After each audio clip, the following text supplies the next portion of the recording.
supusieron que el polo no iba a salir férreamente unificado de este evento. Yo espero que en el día de mañana, o estoy convencido que así va a ser, vamos a votar por unanimidad o por mayorías muy largas los documentos fundamentales que van a enviarle el mensaje al país de que en el polo ha habido debates, sí, pero el polo realmente nunca estuvo dividido en el sentido estricto de la palabra y que vamos a salir más unidos hacia el futuro. Documentos confirmando y explicando nuestra oposición al gobierno de Juan Manuel Santos, nuestras inmensas diferencias con el Centro Democrático, nuestra oposición al modelo económico y a la idea diferente que tenemos al respecto. Documento también sobre el proceso de paz, proceso que por supuesto valoramos y hemos defendido desde siempre. Documentos también de cómo vamos a hacer las cosas hacia el futuro, en las elecciones del final del año y en las elecciones del año entrante. Yo creo que sobre esos temas vamos a generar consensos o situaciones muy parecidas y vamos a elegir en un tono cordial y unitario, vamos a hacer las votaciones que haya que hacer para enviar este mensaje de férrea unidad de este partido. Mañana entonces vamos a estar celebrando ante el país, repito, un gran éxito de nuestro partido. La unidad que nos va a permitir ganar muchos espacios en las elecciones del final del mes de octubre, unidad que nos va a permitir generar un impresionante golpe de opinión en este país que va a consistir en que vamos a elegir a Clara López, alcaldesa de Bogotá. Y sobre el éxito de este Congreso, sobre el éxito de las elecciones del final del año, vamos a empezar a generar las condiciones, compañeros y compañeras, para derrotar a los Juan Manueles y ganar la presidencia de la República en el 2018. Ese 2018 puede ser un año decisivo por muchas razones. La primera, la crisis del régimen será profunda, no tengan la menor duda. Este barco en el que ellos van está haciendo agua por todos los costados. Para esa fecha también habrá fracasado o se habrá confirmado nuevamente el rotundo fracaso del neoliberalismo y del modelo del libre comercio.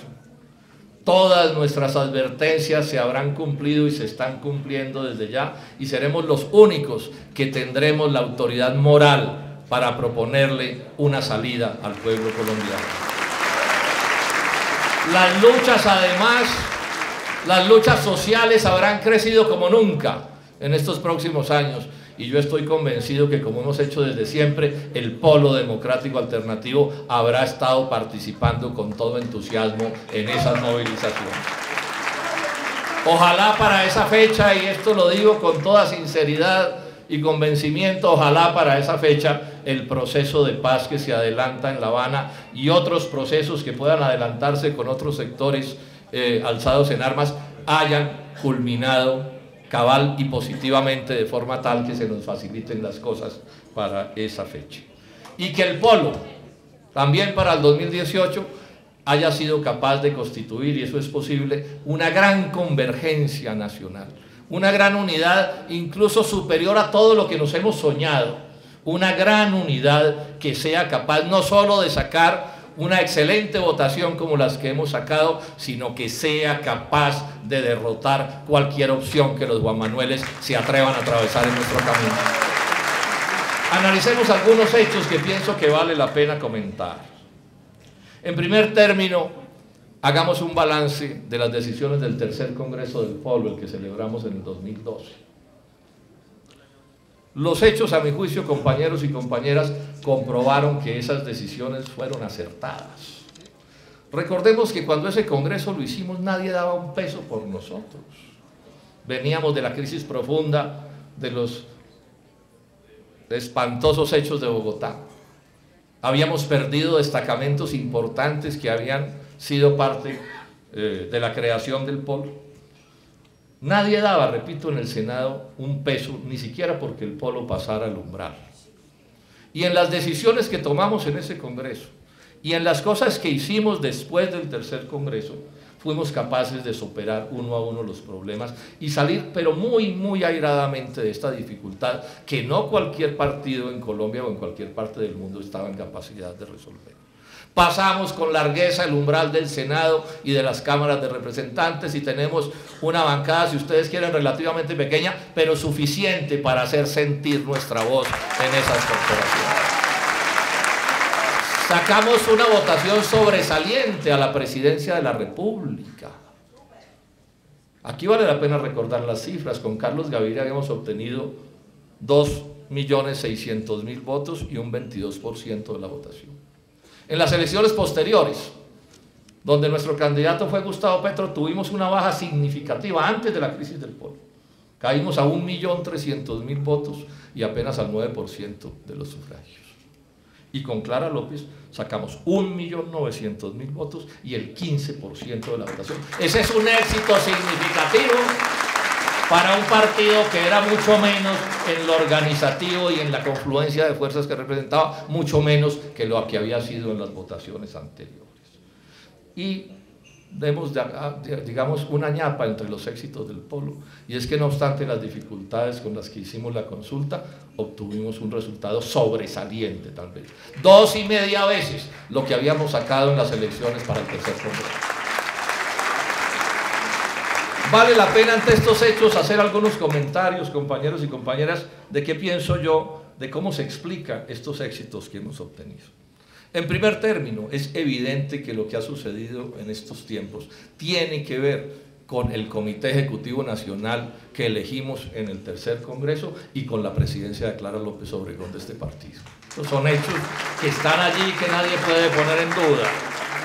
Tiene que ver también esos resultados con los aciertos de la alcaldía de Clara en la parte final que le tocó del proceso de la fallida alcaldía anterior. Tiene que ver de manera determinante con que nos decidimos, y se la hemos hecho con todo rigor, la oposición al gobierno de Juan Manuel Santos. No nos dejamos embolatar por los cantos de sirena que salían de la Casa de Nariño. El trabajo abnegado de todos los militantes y dirigentes del polo en todas las regiones, a quienes hoy les hago un reconocimiento, es que los polistas no somos solo los congresistas.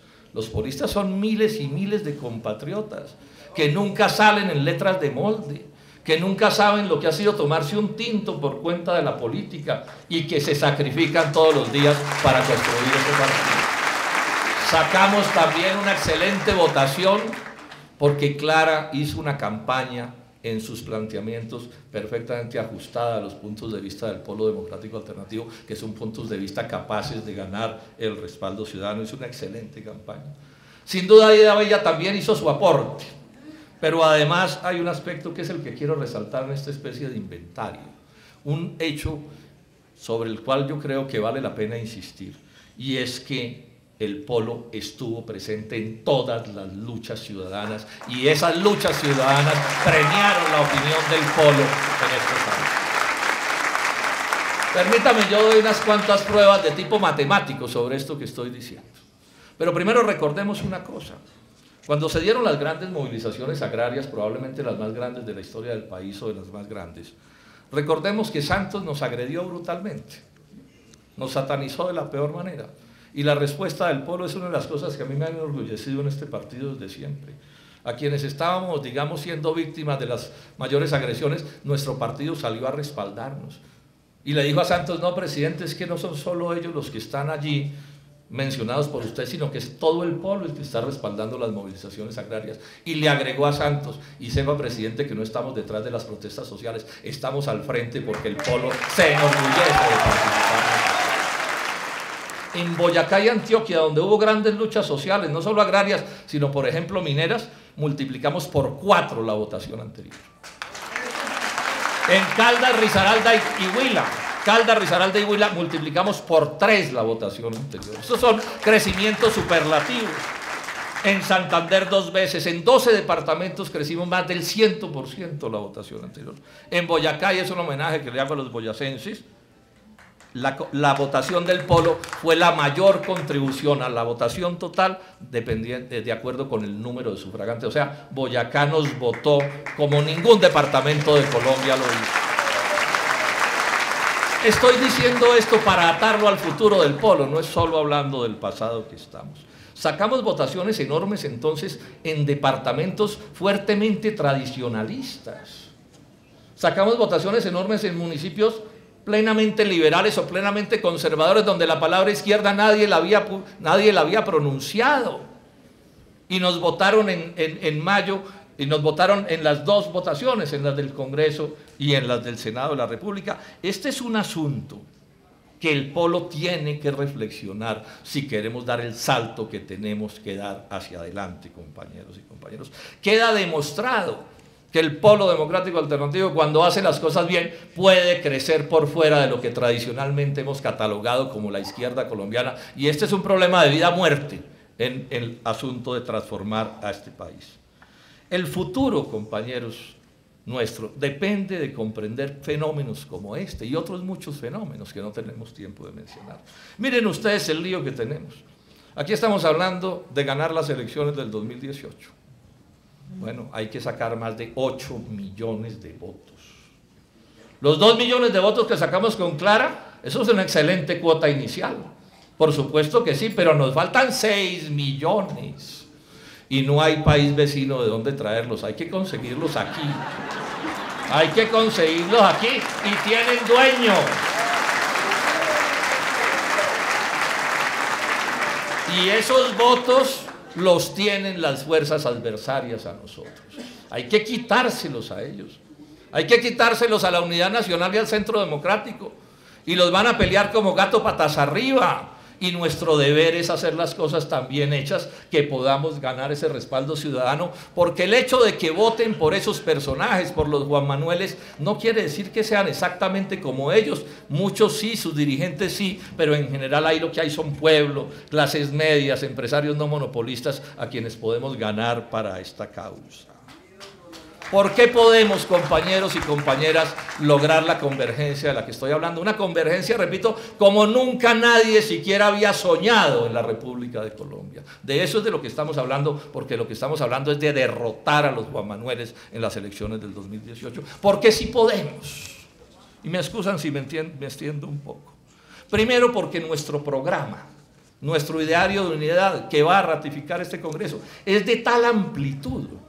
Es tan democrático, tan amplio en sus concepciones, que hay que ser demasiado mal colombiano, demasiado vendepatria para no coincidir con lo que está planteado allí. Luego, ese programa cubre los intereses y las necesidades de casi toda la nación colombiana,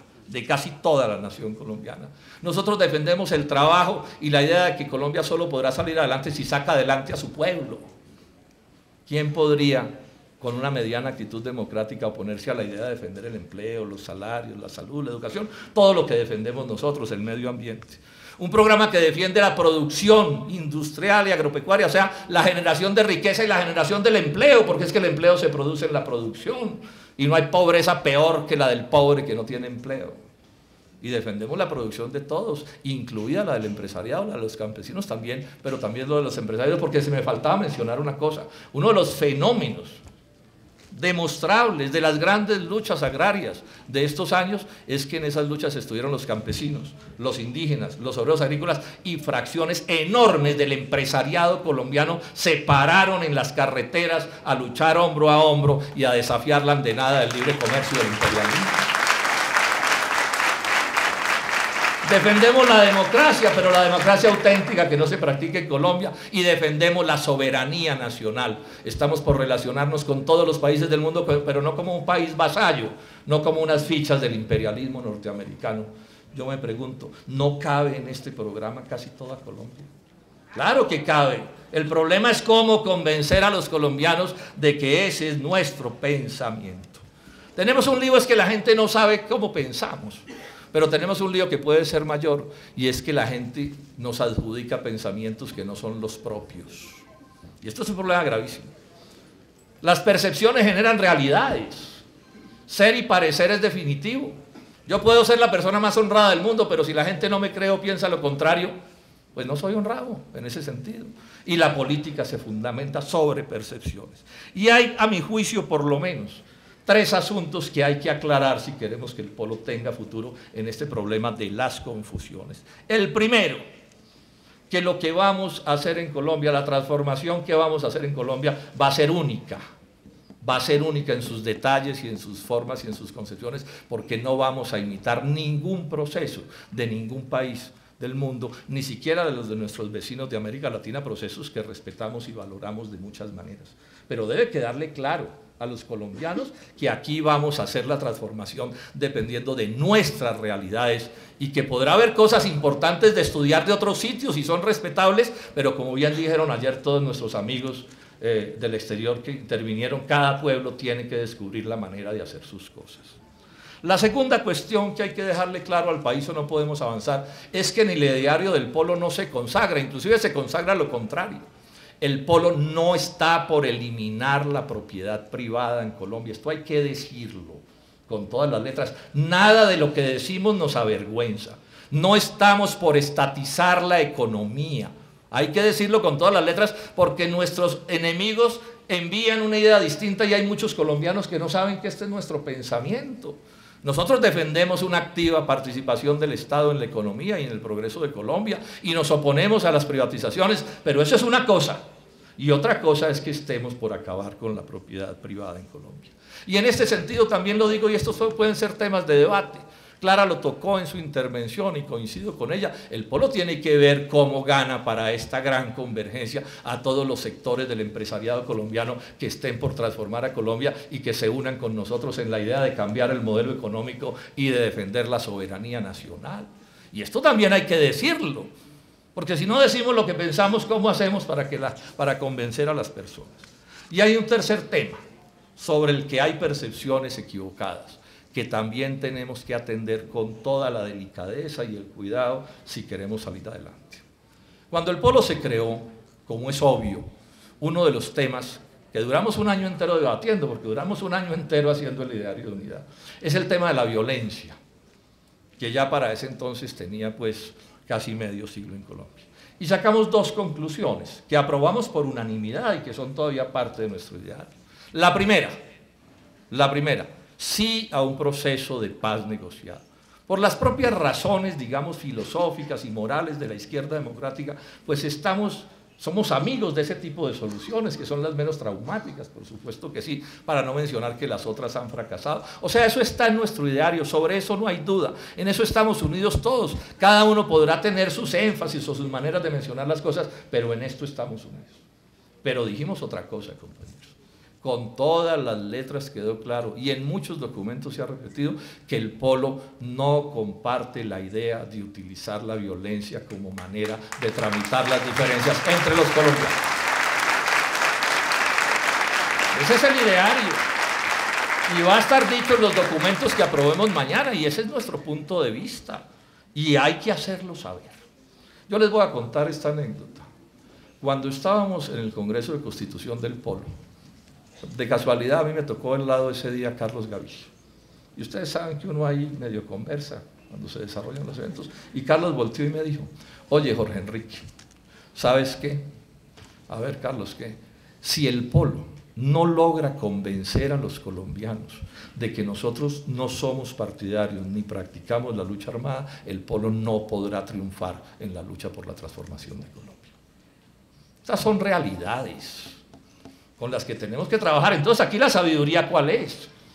Sí al proceso de paz, sí a una solución negociada, sí a colaborar en la medida de nuestras posibilidades, pero al mismo tiempo, compañeros, ¿cómo no aumentamos la confusión que pueda existir en este país o le damos papaya a nuestros adversarios para que nos sacrifiquen calumniándonos y presentándolos como no somos?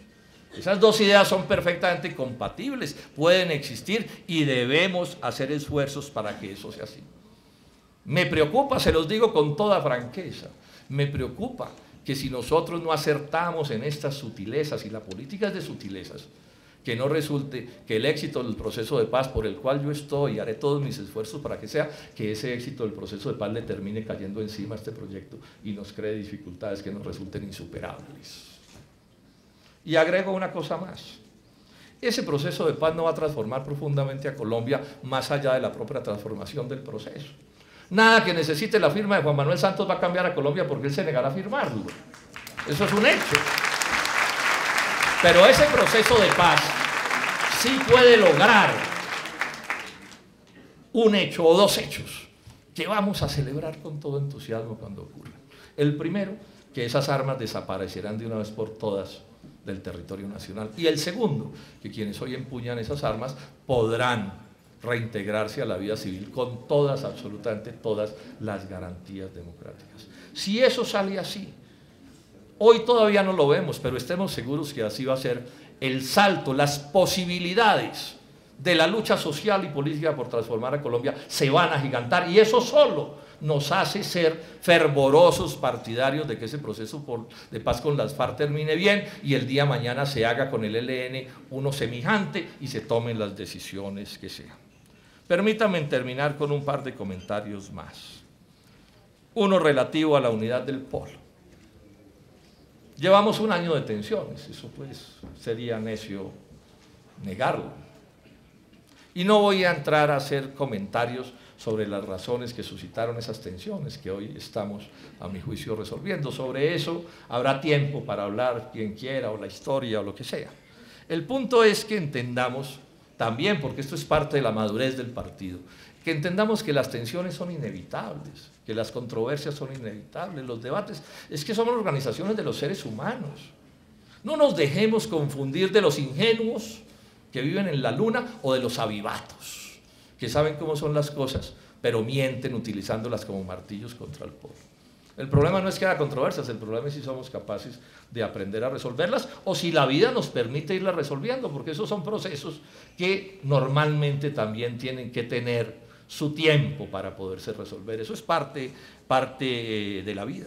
Estoy ya convencido a estas alturas que estamos dando un paso inmenso en todo esto, o sea, que vamos a resolver, digo yo, mejor, con más claridad, las desavenencias o las diferencias que hemos tenido. Los documentos que estamos suscribiendo nos van a resolver ese problema. Cuenten, compañeros y compañeras, cuenten con que en lo que tenga que ver conmigo, y espero que de la misma manera actúen todos quienes algún grado de respaldo o de confianza le den a mis puntos de vista, cuenten con que vamos a hacer de verdad todos los esfuerzos por eliminar todos los factores que nos puedan crear complicaciones en este proceso de unidad en el que estamos.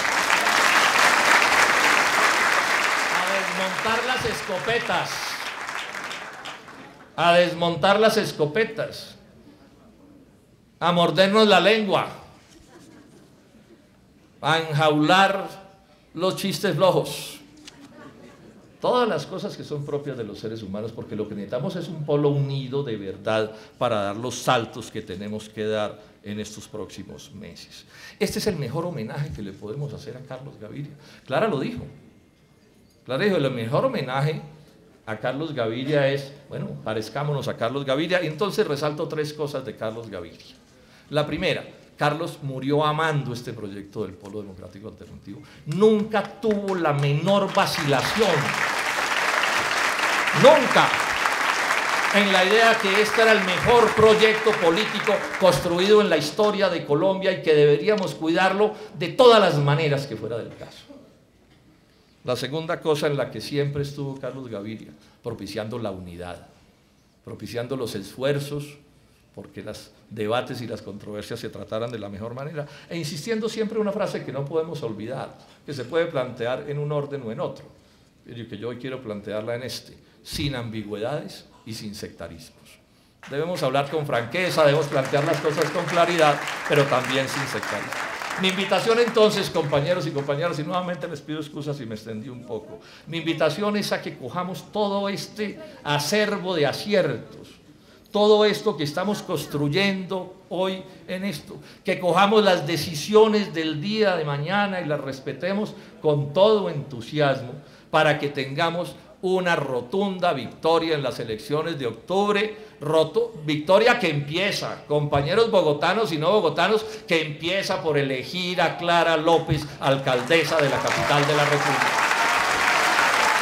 Y a partir de ese hecho, ganemos las elecciones del 2018. Muchas gracias.